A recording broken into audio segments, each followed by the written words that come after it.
Good afternoon. একটু পর আমার একজন গেস্ট আসবেন, উনি আসার কিছুক্ষণের মধ্যেই খাবার সার্ভ করে দিয়েন, আর খাবার যাতে ভালো হয়।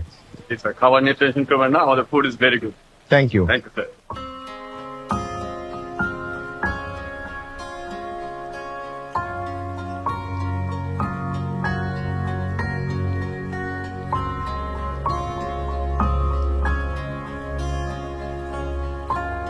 গতকাল ঋতুর ফ্যামিলি আমাকে দেখে পছন্দ করেছেন, বাকিটা তারা ঋতুর উপর ছেড়ে দিয়েছে। তারা চায় না মেয়ের উপর তাদের পছন্দ চাপিয়ে দিতে।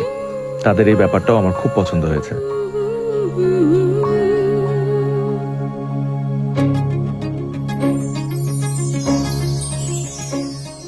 এটা কি আপনার প্রথম বিয়ে?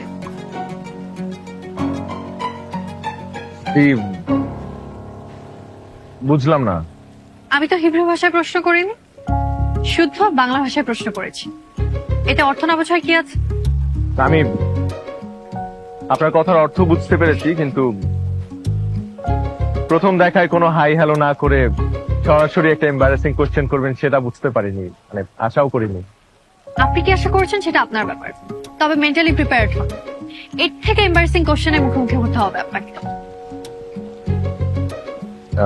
তাই নাকি? জি শুনে একটা কথা ক্লিয়ার করে বলি, আজ আপনি আমাকে দেখতে আসেননি, আমি আপনাকে দেখতে এসেছি। তো আজকে যা কোশ্চেন করার সব আমিই করব। আর আপনি তো বুঝতেই পারছেন আমি ক্যাম্পাস থেকে এসেছি, আমাকে আবার ক্যাম্পাসে যেতে হবে।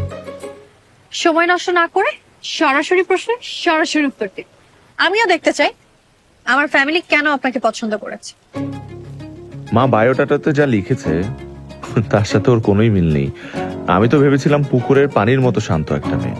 কি হলো, চুপ করে আছেন কেন? আমার প্রশ্নের উত্তর দেন। এটা কি আপনার প্রথম বিয়ে? জি। বর্তমানে কোনো গার্লফ্রেন্ড আছে? না। অতীতে ছিল?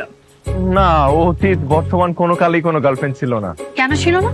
আমি কখনো কোনো প্রেম করিনি। তাই। কেন প্রেম করেন?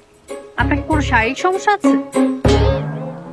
আসতে আপনি এ ধরনের প্রশ্ন এত উচ্চ স্বরে কেন বলছেন? মানুষজন শুনতে পাবে। মানুষ শুনলে সমস্যা কি? আর তাছাড়া আমাদের কথা কেউ শুনছে না, সবাই নিজেদেরকে নিয়ে ব্যস্ত। তো আমি দেখতে পাচ্ছি যে কিছু মানুষ তাকাচ্ছে এখানে।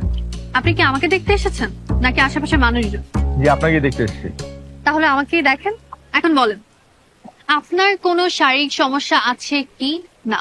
দেখেন, আমি এটা কখনো যাচাই করে দেখিনি, তবে আমার বিশ্বাস আমার এই ধরনের কোনো সমস্যা নেই। আপনি কান পিয়ার্সিং করেছেন কেন? এটা ম্যাগনেট, আপনি চাইলে আমি আপনাকে খুলে না দেখাই। না না, লাগবে না। আপনার শরীরে কোনো ট্যাটু আছে? একটাও নেই। আপনি চাইলে আমি আপনাকে। না না না, থাক। আপনি আমাকে এতগুলো প্রশ্ন করছেন কেন? কারণ আপনি কানাডা থাকেন, অথচ আপনার গার্লফ্রেন্ড নেই, কখনো প্রেমও করেননি। ব্যাপারটা কেমন অস্বাভাবিক না? অস্বাভাবিক না।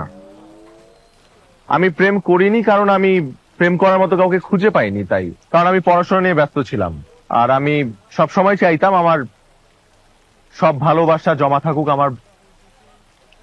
আমার ওয়াইফের জন্য। শুনতে একটু ওল্ড স্কুল লাগলেও আমি এমনই। ড্রিঙ্ক করেন? জি। না না, আপনি কি হার্ড ড্রিঙ্ক বুঝিয়ে? না না না, আমি ও ধরনের কিছু খাই না। নাইট ক্লাবে যান? না। আপনার কি এইচআইভি আছে? না। আচ্ছা, আপনি কি আসলে কানাডা থাকেন? না আপা, আমি আন্দর কিল্লা থাকি। আমার সাথে একদম ফাইজলামি করবেন না, আমি আপনার বেআইন না। সরি। দেখেন, আমি কানাডার সিটিজেন, আমার কাছে পাসপোর্টও আছে। আপনি যদি চান আমি আপনাকে সেটাও দেখাতে পারি। কিন্তু আমাকে নিয়ে আপনার এত সব সন্দেহ হওয়ার কারণটা কি? কারণ আপনি কানাডা থাকেন, অথচ ড্রিঙ্ক করেন না, গার্লফ্রেন্ড নেই, নাইট ক্লাবে যান না। ব্যাপারটা আমার কাছে নর্মাল লাগছে। দেখুন, একটা মানুষ দেশের বাইরে থাকে তার মানে তার এসব থাকতে হবে এর কোনো মানে নেই। আমি একজন পিওর মুসলিম। Thank you. আরো খাবার আছে না? হ্যাঁ, ওগুলো নিয়ে আসেন। Thank you. আরো ফুড আছে মানে? আপনি কি আগেই খাবার অর্ডার দিয়ে রেখেছেন? জি। আমার কি পছন্দ অপছন্দ না জানি আপনি আমার জন্য খাবার অর্ডার দিয়ে দিলেন? মানে বিষয়টা অনেকটা নিজের পছন্দ অন্যের উপর চাপিয়ে দেওয়ার মতো হয়ে গেল না? না মানে, আমি তো ঠিকঠাক মতো জানি না আপনার পছন্দ অপছন্দ কি, তাই আমি মেনু থেকে মোটামুটি সবকিছু অর্ডার দিয়ে রেখেছি।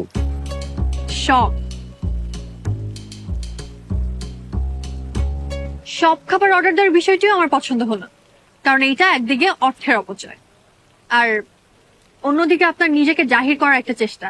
মানে আপনি এটা শো অফ করতে চাচ্ছেন যে আপনার অনেক টাকা, তাই তো? আমি এখন উঠবো। কেন খাবেন না? এতগুলো খাবার অর্ডার দিলাম, না, আমার খেতে ইচ্ছে করছে না। আপনি খান, এত খাবার আমি একা খাবো? যতটুকু পারেন ততটুকু খান। আচ্ছা ঠিক আছে, আমি ট্রাই করছি, কিন্তু একটা রিকোয়েস্ট করি, আমি যতক্ষণ খাবো অ্যাটলিস্ট ততক্ষণ আমার পাশে বসে থাকা যায়? না, আমার একটা ল্যাব ক্লাস আছে। আমি আপনাকে পৌঁছে দিই? না, আমি একাই যেতে পারবো। আচ্ছা, যাওয়ার আগে আমাদের বিয়ে নিয়ে আপনার মতামতটা জানতে পারি? না, বিয়ের মতো এত বড় একটা ডিসিশন এত জলদি আমি নিতে পারবো না। আমার সময় লাগবে। আমি বাসায় যেয়ে আপনাকে ফোন দিই। বাই। আচ্ছা, এত কঠিন কেন মেয়েটা? মা তো বলেছিল নরম একটা মেয়ে, তবে মনে হচ্ছে এই মেয়ের সাথে আমার ভালো জমবে।